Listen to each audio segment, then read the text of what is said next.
The handbag sat on my kitchen counter like a ticking bomb, its buttery leather gleaming under the fluorescent light. I'd picked it up from the cleaner that morning, a favor for Sarah, my daughter-in-law, who'd been too swamped with work to grab it herself. The bag was her favorite. Sleek, expensive, a gift from my son David for their 5th anniversary. But when I unzipped it to check for her wallet, my fingers brushed something cold, metallic. A hotel keycard. The kind with a gaudy logo and a room number scrawled in Sharpie. Room 412, the Meridian. My stomach lurched, a sour tang rising in my throat. Sarah hadn't mentioned any trips. I stood frozen, the keycard trembling in my hand. The house was silent except for the faint hum of the fridge, but my mind screamed. It's nothing, I told myself. A work conference. A friend's getaway. But the handwriting on the card, slanted, masculine, didn't look like hers. And why was it tucked in a hidden pocket, nestled against a crumpled receipt? I unfolded the receipt. Dinner for 2, wine, dessert, dated last week. The same night Sarah told David she was working late. My heart pounded, a dull ache spreading through my chest. I wanted to shove the keycard back, pretend I'd never seen it, but my hands moved on their own, rummaging deeper. A folded note. Meet me at 8. You know where. The paper smelled faintly of cologne, sharp and unfamiliar. I sank into a chair, the wood creaking under me, and stared at the evidence piling up like shards of broken glass. Sarah, the woman who baked cookies with my grandkids, who laughed at David's terrible jokes, who called me mom with a warmth I'd come to trust. Was she betraying my son? I thought of David, his tired eyes after long shifts at the hospital, the way he'd beam when Sarah walked into a room. They'd been high school sweethearts, married young, built a life I envied for its steadiness. But there'd been cracks lately, hadn't there? Sarah's late nights, her phone angled just out of view, the way she'd snap at David over small things. I chalked it up to stress, new job, 2 kids, life. Now each memory felt like a warning I'd ignored.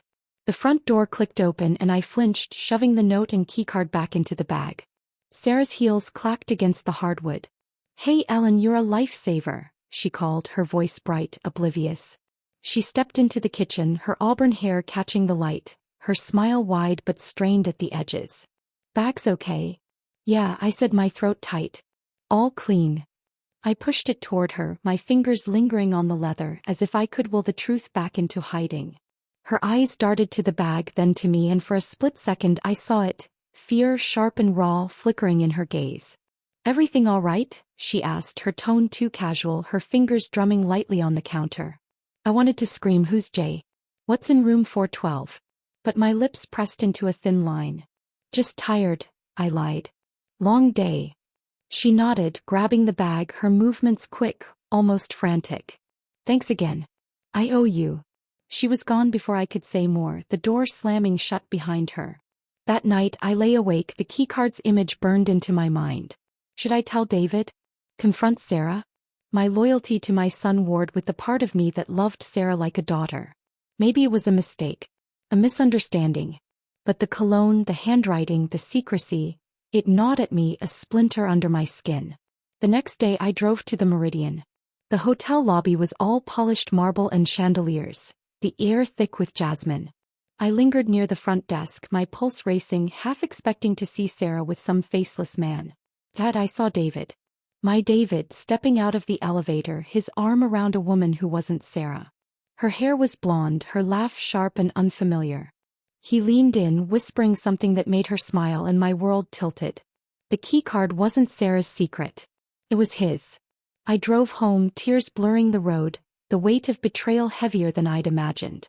Sarah's late nights weren't excuses, they were escapes. From him. From this.